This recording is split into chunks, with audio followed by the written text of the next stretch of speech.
One of my favorite poems is from E. E. Cummings' collected poems. So E. E. Cummings never has a title for his poems. However, this one is often titled Since Feeling is First, since it's the first line of this poem. So this is Since Feeling is First by E. E. Cummings. Since feeling is first, who pays any attention to the syntax of things will never wholly kiss you. Wholly to be a fool while spring is in the world, my blood approves. And kisses are a better fate than wisdom, lady, I swear by all flowers.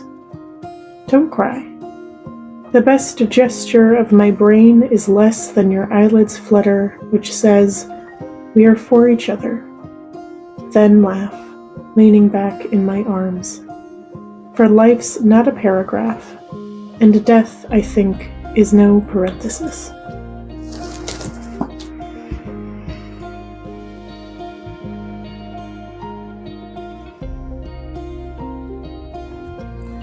So I'm going to read one of my favorite poems, which is Litany by Billy Collins. And the reason that I like it so much is because the poet is using poetic devices to make fun of poetic devices. So he's sort of making fun of himself in a way. He's using poetry to make light of poetry, and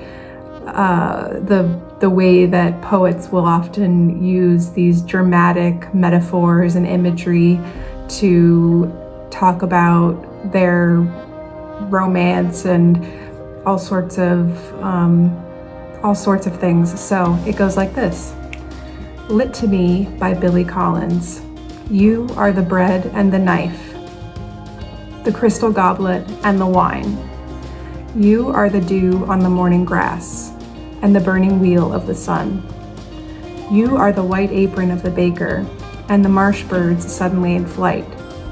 However, you are not the wind in the orchard, the plums on the counter, or the house of cards, and you are certainly not the pine-scented air. There is just no way you are the pine-scented air. It is possible that you are the fish under the bridge, maybe even the pigeon on the general's head, but you are not even close to being the field of cornflowers at dusk. And a quick look in the mirror will show that you are neither the boots in the corner nor the boat asleep in its boathouse. It might interest you to know, speaking of the plentiful imagery of the world, that I am the sound of rain on the roof.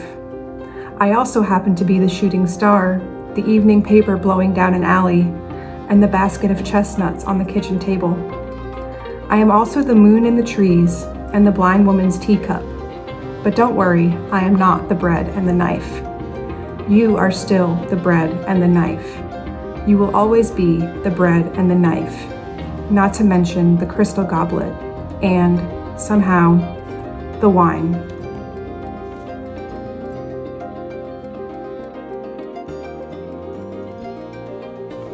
Why Do I Love You, Sir? By Emily Dickinson. Why do I love you, sir? Because the wind does not require the grass to answer, wherefore when he passed she cannot keep her place. Because he knows, and do not you, and we know not enough for us, the wisdom it be so.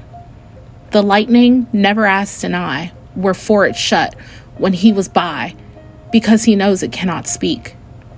And reasons not contained of talk, there be preferred by daintier folk.